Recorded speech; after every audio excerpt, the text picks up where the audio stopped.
104.7 IFM. Report!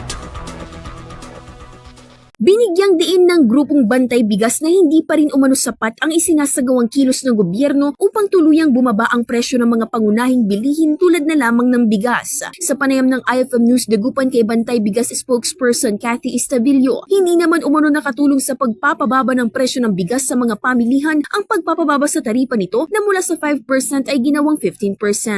Iginiit din nito ang itinaas sa porsyento ng rice import ng bansa na umabot sa 4.68% mula noong nakaraang taon hanggang sa kasalukuyan.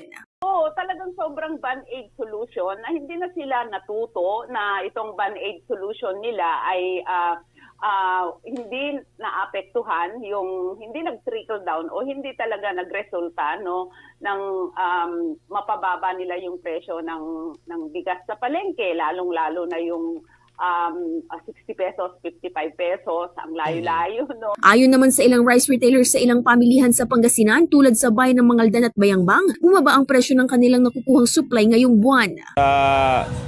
Imported rice, bumaba naman, laki naman binaba niya. Dating kuha po namin na nasa 1,260, ay 1,260, ngayon 1,220 na. So ang laki ng binaba din. Bagamat may pagbaba na umano sa presyo ng kanilang bentahan, namamahalan pa rin ng ilang mamimili. Sa ngayon, naglalaro ang presyo ng local rice sa 42 to 45 pesos per kilo sa Bayangbang, habang 45 pesos per kilo naman sa Mangaldan. Kasama mula dito sa IFM Dagupan, ito si Idol Juana de Vera, Tatak IFM. IFM News. IFM News.